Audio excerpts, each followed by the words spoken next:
C'est chaud. Bonjour à vous les cryptonautes. Lundi 5 août fut une journée noire sur le marché traditionnel, mais également sur le marché des crypto-monnaies. Nous avons eu moins 15% sur Bitcoin en 24 heures, moins 20% sur Ethereum en 24 heures également. Mais ici, nous ne reviendrons pas sur ce mouvement de panique et les raisons de cette chute. Beaucoup de youtubeurs ont déjà largement couvert le sujet, il n'y a aucune raison que je vous fasse la même chose. Ici, nous allons plutôt regarder les données on-chain et regarder exactement comment ont réagi les baleines face à cette chute. Deuxième partie, nous regarderons la DeFi et ce que la DeFi m'a apporté durant cette chute. Car oui, la DeFi est plutôt bénéfique lorsqu'il y a beaucoup de volatilité sur les marchés. Et troisièmement, nous regarderons quelques charts qui pourraient donner envie à certains d'investir.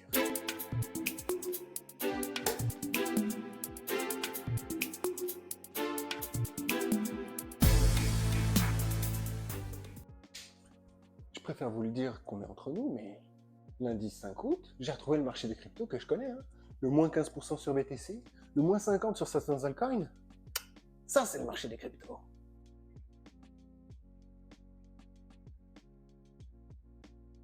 Depuis les plus hauts du 11 mars 2024 jusqu'au plus bas du lundi 5 août 2024, Bitcoin est dans une correction demi-cycle et a seulement retracé de 32%. C'est une correction tout à fait normale et tout à fait saine pour une correction demi-cycle. Regardons ce qu'ont fait les baleines qui ont plus de 1000 bitcoins dans leur portefeuille. Je suis ce genre de graphique depuis un petit moment, puisqu'elles sont souvent dans le vrai. Si on regarde sur le dernier cycle, les wallets ayant plus de 1000 bitcoins ont fait un pic au mois de février 2021. Le prix a stagné de mars jusqu'à mai avant de fortement chuter, puis de réaugmenter jusqu'au mois de novembre. Le nombre de wallets contenant plus de 1000 bitcoins n'a fait que chuter depuis ce pic de mois de février, et on remarque notamment que le top de novembre 2021 n'a pas fait réagir les baleines contenant plus de 1000 bitcoins. Et que se passe-t-il sur ce cycle? On constate que le nombre de portefeuilles ayant plus de 1000 bitcoins s'est stabilisé à peu près vers le mois de mars 2023, soit quelques mois après la pause du bottom de Bitcoin qui a dû se faire entre le mois de novembre et le mois de décembre 2022. On remarque également un regain d'intérêt de la part des baleines post-ETF Bitcoin, donc à peu près vers le 19-20 janvier 2024. À partir de ce moment-là, le nombre d'adresses contenant plus de 1000 bitcoins n'a cessé d'augmenter. On remarque que ces baleines ont déchargé au mois de mars et au mois de mai. Et on constate que depuis fin juillet, le nombre de wallets a réaugmenté. Donc les wallets contenant plus de 1000 bitcoins continuent de réaccumuler du bitcoin. Et ce genre de chart sera de moins en moins fiable avec le temps puisqu'il sera de plus en plus compliqué d'avoir 1000 bitcoins dans son portefeuille. Avec le prix du bitcoin qui augmente, il faudra avoir une somme d'argent colossale pour pouvoir acheter du bitcoin. Du coup, on va se pencher sur les wallets contenant 100 bitcoins. Alors, on remarque tout de suite sur ce genre de graphique que ce nombre de portefeuilles est relativement stable depuis plusieurs années. Par contre, on remarque qu'il y a une petite réaugmentation juste avant les gros pumps. Et devinez quoi? Il vient de réaugmenter. Les dernières données on-chain très parlantes, c'est pour ça que je voulais garder pour la fin d'ailleurs, les holders de BTC. Les holders de BTC entre 1 et 3 mois ont fortement diminué, passant de 11 à 5%. C'est la seule donnée qui a diminué. Donc les holders de BTC qui ont acheté récemment, entre 1 et 3 mois, sont des mains faibles. Ils ont été sortis du marché. Et si on regarde toutes les données que je vous ai montrées depuis le début de la vidéo, on peut constater que les baleines, globalement, elles accumulent. Je ne vous demande pas de devenir une baleine, puisque pour devenir une baleine, il faut avoir des moyens financiers colossaux. Par contre, rien ne nous empêche de réfléchir comme une baleine. Si les baleines réussissent leur investissement, nous réussissons nos investissements. Si nous ne sommes pas contre les wallets, mais avec les baleines, il n'y a normalement aucun souci pour nous. Si les baleines accumulent actuellement, cela signifie bien que nous sommes dans une correction demi-cycle et que les mains faibles et ceux qui fonctionnent avec des leviers ont été expulsés du marché. Attention, quand je vous dis qu'il faut suivre les baleines, toutes les baleines ne sont pas bonnes à suivre. Il y a toujours des brebis galeuses dans le lot. C'est pour ça qu'il y en a certaines qui sont certainement déchargées. Mais dans la globalité, les baleines accumulent. Si les baleines accumulent, c'est que le marché va repartir. Alors oui, il y a un risque de crise financière mondiale. Oui, il y a un risque que le conflit au Moyen-Orient se généralise. Moi, je suis d'accord avec toi. Hein. Concrètement, le prix du BTC, on s'en fout. Si ça arrive, le prix du BTC ne sera pas votre priorité. Vous serez plus inquiet de savoir ce que vous allez manger à midi, de comment va se dérouler la journée de demain, et si vous allez encore être vivant.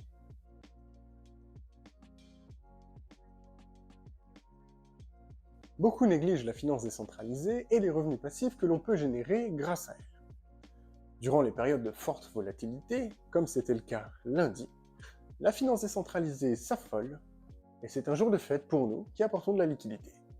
Pour rappel, chaque fois que vous utilisez la finance décentralisée, vous payez des frais, et ceux qui apportent de la liquidité, comme les gens comme moi ou comme les cryptonautes, sont payés et récupèrent une partie des frais utilisés dans cette finance décentralisée. Pour faire simple, quand vous allez sur Binance, quand vous allez sur Coinbase, ce sont des plateformes centralisées. Et ces plateformes centralisées récupèrent ce qu'on appelle des frais de trading. Chaque fois que vous faites un échange sur cette plateforme, vous la payez avec des frais de trading, et c'est comme ça qu'elle gagne de l'argent. Concrètement, le prix du BTC, elle s'en fout. C'est exactement ce qui se passe pour les apporteurs de liquidités sur la finance décentralisée. Vous êtes une plateforme d'échange. Donc, vous gagnez de l'argent et vous gagnez des frais de trading. Lorsqu'il y a beaucoup de volatilité, il y a beaucoup de frais, donc votre API augmente. C'est pour cela que lundi était un jour de fête pour nous, les apporteurs de liquidités, puisque nous avons pu générer un revenu passif relativement important. Et si vous voulez faire comme nous, il faut se positionner bien entendu à l'avance. Le jour J, c'est bien souvent trop tard. Sur cette chaîne, vous trouverez comment est-ce qu'on met en place une pool de liquidité, celle que j'ai mis en place il y a quelques temps, et sur le site cryptomonnaie.fr, dans la partie Nos analyses, en descendant un petit peu, encore un peu, voilà. Vous aurez des pools gratuites, donc qui sont disponibles pour tout le monde, et des pools qui sont réservés aux cryptonautes. Grâce à Bifi et au CLM, actuellement, nous avons des pools de liquidité qui sont relativement intéressantes, hors période de volatilité. C'est-à-dire des jours comme samedi, nous pouvons être jusqu'à 24% sur des pools de liquidité sur du Bitcoin et jusqu'à 50% sur de l'Ethereum, hors période de volatilité. En période de volatilité, comme lundi, nous avions 800% API sur Bitcoin, soit 0,6% la journée. Ouais, oui. J'ai augmenté mon bac de Bitcoin de 0,6% sur la journée de lundi. Tout ça en ne faisant rien du tout, juste en récupérant les frais de ceux qui étaient en train de paniquer et de pleurer. Alors c'était un peu moins bénéfique sur Ethereum, puisque nous avons eu seulement 0,3% la journée. Bah, c'est quand même ça. Moi, je prends. Rien que sur Bifi, la communauté cryptonaute génère entre 1,5 et 2% de revenus passifs par mois. Rien qu'en utilisant une seule plateforme. Nous en utilisons d'autres, mais cette plateforme est la plateforme principale que nous utilisons. J'ai demandé à 2 membres de la communauté de m'envoyer des screens effectués samedi matin. Sachant que ces screens ont été effectués samedi matin, la période de volatilité est très faible. Donc c'est là où nous générons le moins de frais. Et on voit qu'en monthly, ils augmentent leur bag entre 1,5 et 2%. En semaine, c'est un petit peu plus élevé, puisqu'en semaine, il y a beaucoup plus d'échanges. Et en période rouge, comme lundi, c'est jour de fête. Comme je vous le dis depuis le début d'année, j'imagine un top du bull run mi-2025 et une fin de correction de mi-cycle fin d'été. Pour l'instant, rien ne me donne tort. Et dans cette optique-là, dans l'optique que le top du bull run sera en 2025, et notamment mi-2025, cela vous laisse un an. En un an, sur la finance décentralisée, vous pouvez facilement augmenter votre bag entre 15 et 25%. Tout ça avec des revenus passifs. Attention cependant si vous vous lancez dans la finance décentralisée, puisque cela peut faire peur, et il vaut mieux être aidé, voire guidé, pour ses premiers pas dans la finance décentralisée. C'est pour ça que vous avez des vidéos gratuites sur ma chaîne.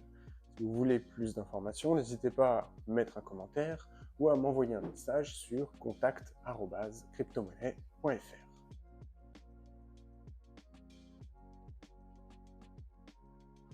Les charts. Alors, les charts parlent d'eux-mêmes. Par contre, les charts, ils ont un temps de retard par rapport aux données on-chain. C'est-à-dire que lundi, mardi, mercredi, on était bearish sur les crypto-monnaies. Jeudi, vendredi, on est devenu bullish parce que le Bitcoin a réintégré une zone. Ce qui fait que la semaine ne s'est pas clôturée dans le rouge et peut même se clôturer dans le vert. Et un chart attire tout particulièrement mon attention, celui du Total 3. Le Total 3 représente la market cap totale du marché des crypto-monnaies sans Bitcoin et sans Ethereum. Et suite à la journée du 5 août, nous remarquons que ce Total 3 a atteint une zone de support. Psychologiquement, vous avez eu l'impression de vivre un effondrement du marché, voire même une fin du monde. Mais concrètement, la capitalisation n'a rien fait d'extraordinaire. Elle a simplement trouvé un appui sur un support. Le RSI se pose également sur un support. La moyenne du RSI est un peu éloignée. Donc on peut s'attendre à une latéralisation du Total 3 sur les prochains mois. Cependant, je pense qu'à partir de septembre voire octobre, on peut avoir une alt saison digne de ce nom. D'ailleurs, en parlant de saison des altcoins, il est peut-être temps de se positionner sur les altcoins. Parce que quand on regarde l'indicateur, on voit qu'actuellement on est en saison du Bitcoin et qu'après la saison du Bitcoin vient bien souvent la saison des altcoins. Par contre, cet indicateur, à mon avis, il est cassé actuellement. Puisque sur les derniers cycles, la saison des altcoins durait plusieurs mois, 1 ou 2 mois.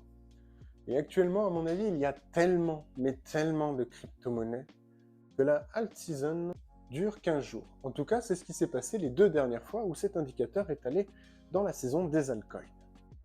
Et lorsque la saison des altcoins a été atteinte dans cet indicateur, le Total 3 avait déjà commencé à corriger.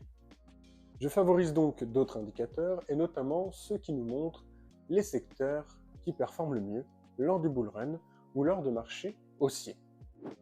Lors de la dernière phase, nous avons remarqué que le Bitcoin a performé, que d'autres secteurs ont performé, mais quel secteur a réellement performé sur cette période-là? Par exemple, les Layer 2 ont performé, mais pas plus que ça. Pas réellement plus que Bitcoin. Est-ce vraiment important d'avoir un Layer 2 dans son portefeuille, sachant qu'il ne performe pas beaucoup plus que Bitcoin? Je ne pense pas. Cependant, on remarque que 3 secteurs ont beaucoup performé. Le premier, c'est le RWA, le Real World Asset. Le deuxième, le gaming. Et le troisième, malheureusement, ce sont les meme coins. Et suite à cette chute du lundi 5 août, il est important de faire un travail sur vos altcoins. Puisque comme nous pouvons le remarquer ici, Bitcoin a rebondi de 24%. Est-ce que tous vos altcoins ont rebondi minimum de 24%? Je ne pense pas. Donc il est peut-être intéressant de se positionner sur des altcoins qui, eux, ont performé. On peut remarquer que STX, lui, a performé puisqu'il a affiché un joli 49% de rebond suite à la chute du 5 août. Je vous rappelle que STX est un Layer 2 Bitcoin, et même si j'ai pas énormément de conviction sur ce projet-là, et notamment sur la DeFi qui va se développer sur ce projet-là, je constate qu'il surperforme Bitcoin depuis janvier 2023. Le RSI est sur un support, le prix est sur un support. Que demander de mieux pour investir sur un altcoin? Et je vous invite grandement à faire le tri dans votre portefeuille et à éliminer les altcoins qui ne surperforment pas actuellement cette semaine Bitcoin. Car il y a peu de chances qu'ils surperforment Bitcoin à l'avenir. Je vous dis ça, mais je vais quand même garder de l'EGLD dans mon portefeuille et je vais attendre la fin d'année pour voir comment se comporte ce token d'ici la fin d'année. J'ai une forte conviction sur la team, j'ai une forte conviction sur ce projet et j'attends la fin d'année, les 120 $.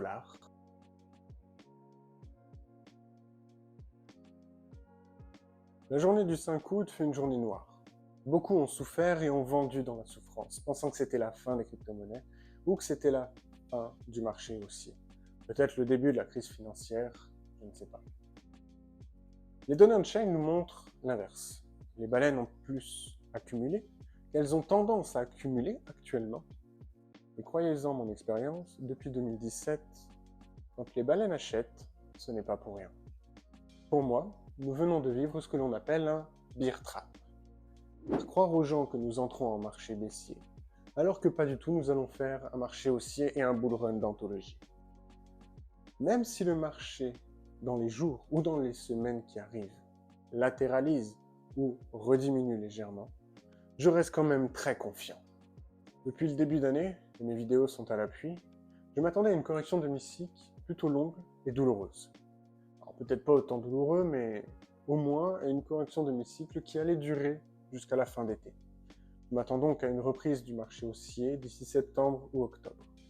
En attendant, vous pouvez acheter des altcoins à prix cassé, à prix discount. Mais il faudra les choisir judicieusement, car comme nous l'avons vu dans cette vidéo, tous les secteurs n'ont pas performé, et tous les secteurs ne vont pas performer durant ce bull run. Il y a plus de 2,5 millions de crypto-monnaies qui ont été créées. Elles ne peuvent pas toutes performer. Donc choisissez bien les altcoins que vous allez prendre pour la deuxième partie du bull run. À la prochaine les cryptonautes, et rendez-vous to the moon.